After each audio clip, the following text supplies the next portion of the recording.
We're joined here by Tosi and Mpanu, who is the lead climate negotiator for the Democratic Republic of Congo and one of the influential envoys involved in the Africa group of negotiations here. Tosi, I guess it's early days, but what are your kind of thoughts about the atmosphere with people digesting the news that Donald Trump has won the election in the US? Well, I think the US, of course, will have a new leadership, but that leadership will have to rely on a strong administration.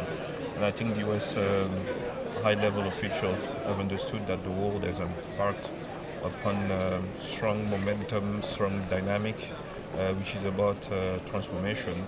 And I don't see anyone who's going to be able to stand up and go against it.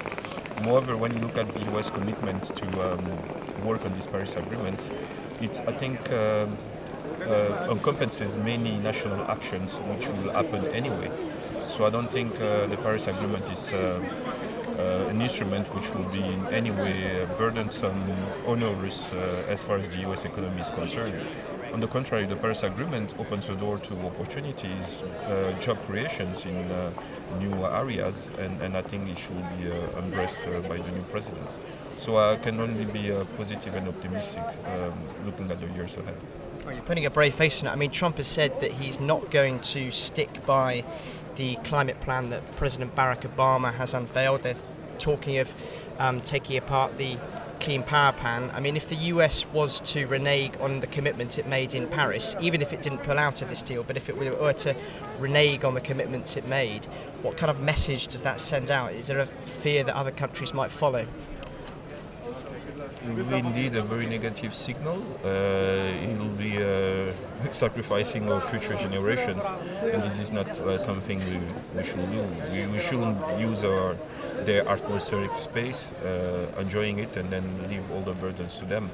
Anyway, no, I really think that the Paris Agreement is not about a legally binding model, but it's about a political binding model. It's about peer pressure, and I just don't see. There's a difference between promises you make during the campaign and then the work you have to do once you are in office.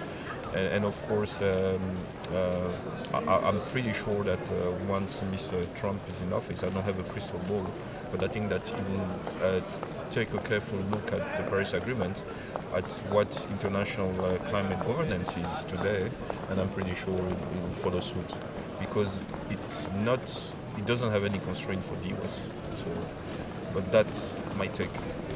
We'll see. Is there a diplomatic price to be paid for anyone who rejects the UN agreement like this? I think the diplomatic price to be paid will be at the national level, because when I look at the US, what do I see? I see a vibrant population. I see research and development in areas which are related to climate. I see young people, older people, when they buy their plane ticket, ticking on the offsetting option. I see hybrid cars being bought left and right. So I think people get it. People understand that there's a need to change the means of productions, the means of consumptions. So the transformation is there. Maybe some people, some lobbies, some special interests need to get on with the program.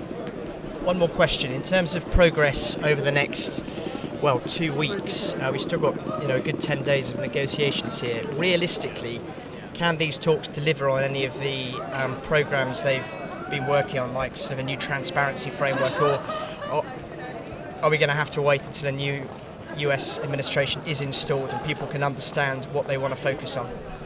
Well, like I said, the Paris Agreement is different to the Kyoto Protocol. The Paris Agreement calls for transparency framework, for a compliance system which are non-punitive, not adversarial, takes into account some flexibility elements. So it's more of a facilitative process, more of a sharing experience, good practices, trying to create a virtuous circle. So for me, those discussions shouldn't be perceived in a way to make people afraid. So people should really be willing to engage. But we should also learn from history, and history teaches us that the Kyoto Protocol was adopted in '97. Then negotiators decided to give themselves 2 years to work on the rules, and guess what? It took 4 years. So basically, there are certain things that will just take time, and we had the landmark Paris Agreement last year. In 1 year, there was only so much we could do, and we need to work on the rules, and those will take time because we want those rules to be credible, to be sound, to be comprehensive.